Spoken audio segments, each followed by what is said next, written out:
Alright guys, on to section 1.3. This talks about points and midpoints. We're going to talk a little bit more about what you learned in section 1.2 about segments and expand on it a little bit more. Use the segment addition postulate a little bit more while talking about how to locate points and how to find midpoints of segments, whether it's on a number line or on a coordinate plane or something like that. Or just a segment in general. So the first definition we have is a midpoint. A midpoint of a segment is the point that's exactly halfway between the endpoints of the segment. The midpoint also divides a segment into two congruent segments. Remember, two congruent segments, there's two segments that have the same measure. First type of formula we're going to talk about is on a number line. Then we're going to extrapolate it to an XY plane and segments in general. So the midpoint formula on a number line is pretty simple. If segment AB has endpoints at x1 and x2, then the midpoint M of AB has coordinate x1 plus x2 divided by 2. Basically add the coordinates of the endpoints and divide by 2. So two examples here. We're going to use the number line here given to find each midpoint. We're going to find the midpoint first of CE, and I'm going to have to put a segment bar over top of that, and also for BG. Put that over there real quick if you want to be mathematically accurate here. So for CE, for segment CE, what we're going to do, we're going to find the coordinate of E, which is 2. Find the coordinate of C, which is negative 4. Divide by 2. 2 plus negative 4 is negative 2. Divided by 2 is negative 1. And that's going to be right about there. So the midpoint of CE is at negative 1. Now to find the midpoint of BG, we'll look in we'll find out what coordinate G has first. The coordinate of G is 8. And then the coordinate of B is negative 7. And divide them by 2. 8 plus negative 7 is 1. Divided by 2, which is 1/2. And that there is our answer. Alright. And that's our answer for number 1 there. So the midpoint formula on a number line, pretty simple, pretty trivial. I don't think you'll have any problems with it. Just know, add the two coordinates, divide by 2, you get the midpoint on a number line. On a coordinate plane, it gets a little trickier because you have two variables, x and y, to deal with. So how do you attack that? Alright, if you're looking on a coordinate plane, and you have a segment PQ, alright, and it has endpoints at P and Q. P has coordinates x1, y1, and Q has coordinates x2, y2. Then the midpoint M of PQ has the following coordinate.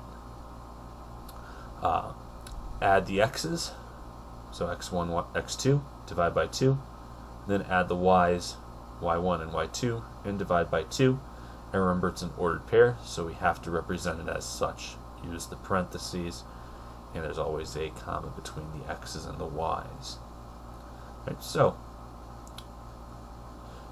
third example here, talking about a ordered pair, two ordered pairs here. M is at 11, negative 2, and N is at negative 9, 13. Let's find the coordinates here. Alright, so for the x's, we have 11 and negative 9. For the y's, we have negative 2 and 13. And divide by 2. And remember, it's a midpoint. It's a point, so we have to, it's a point on a coordinate plane, so we have to include the parentheses to represent it as an ordered pair. And you should know how to represent ordered pairs. We've done that in chapter 0 in the algebra review. I think it was 0.7. Alright, so 11 plus negative 9 is 2, divided by 2. Negative 2 plus 13 is 11 over 2. 2 halves can reduce to 1, and 11 halves will keep it at 11 halves. Rather be precise, even though that turns out to be a nice decimal, 5.5, I still would like to leave it as a fraction as much as we can. If this came out to be something like, if we had a fraction, say 14 over 4, we would reduce it to 7/4, but since we're only dividing by 2, if it's an odd number on top, whether it's positive or negative, we'll just leave it as such.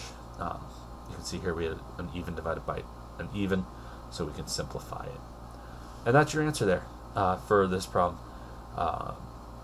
Now, if you're given the midpoint and a point, an endpoint, it's very simple. If you're given a point and a midpoint, what you'll have to do here is, say you didn't know the coordinates of M, right? You would leave this part out, this 11, and you'd represent it with an X, and set this whole thing equal to 1, because that's the midpoint. And if you didn't know the Y here, you would let this part here, negative 2, be Y, and you would set it Y plus 13 over 2 equal to 11 halves. We'll do a problem like that tomorrow in class for sure, so we can break up any confusion on that. There is one that's assigned to you in the problem set after you complete this video,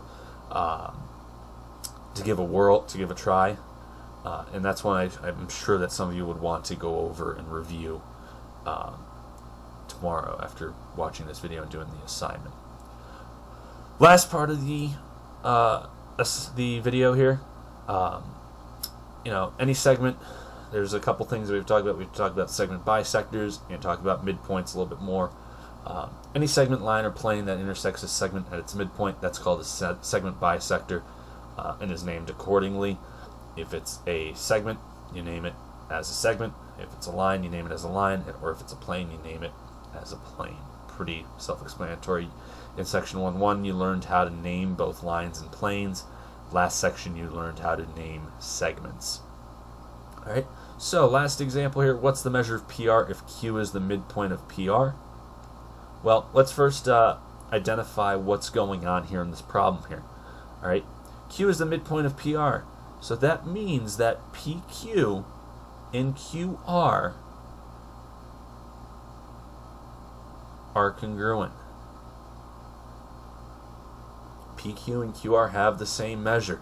So what we'll do here is we'll use the segment addition postulate to solve this problem. Alright, so we'll say PQ plus QR equals PR.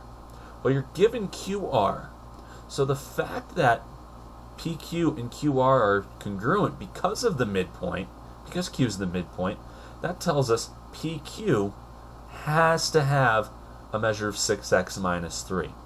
So PQ is 6x minus 3. QR is 6. Well, gotta change where I associate the x's and everything too. So PQ is 6 minus 3x. I'm so used to writing 6x plus, put everything in slope-intercept form. So it's 6 minus 3x plus 6 minus, there I did it again. Good thing for the eraser here. Plus 6 minus 3x equals 14x plus 2. Alright, so on the left side here, 6 minus 3x plus 6 minus 3x. Let's combine like terms here. And we'll get 12 minus 6x equals 14x plus 2. Let's manipulate some sides here. And we'll get, we'll add 6x to both sides, so we'll get 12 equals 20x. And we'll subtract 2 from both sides.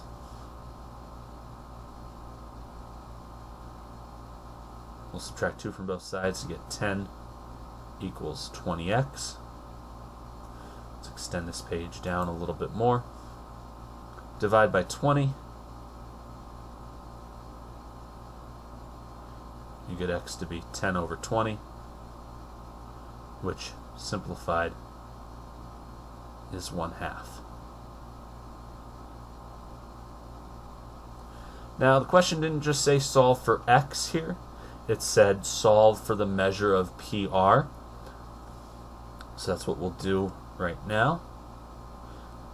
PR has a measure of 14x plus 2. Remember what we solved for x, what x is? X is 1/2.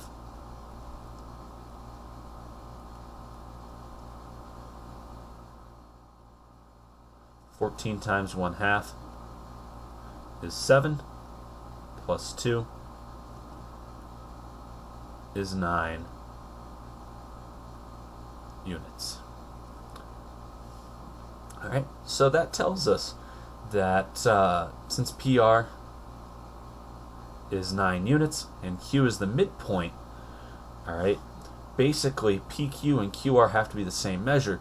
So if the problem asked to find the measure of PQ or QR, and you didn't really have much information, but you found out what PR is, you could easily find PQ or QR either by substituting 1/2 in for x here and finding the value, or dividing PR, which is 9 units, by 2 to get 4.5 units, and you'd get the same answer either way. So that's the section 1.3, all about locating midpoints and on segments. A couple problems that I want you to work on here. Again, there's going to be one that's going to give you a little bit of difficulty, but I'm going to expect that. I want to see if you guys work on it for a little bit, and we'll come in tomorrow, per usual, and go over any problems that you may have, any questions, any concerns, and so forth. So the problem set, complete page 31, numbers 1 through 7, all of them. You could probably do these in 10 minutes, maybe per se, 10, maybe 15. So I don't anticipate you spending any more than 25, maybe 30 minutes on this assignment. I know we're already 13 minutes in towards the end. So that's it. If you have any questions, bring them tomorrow. Make sure you have the practice problems done. And I'll see you tomorrow in class.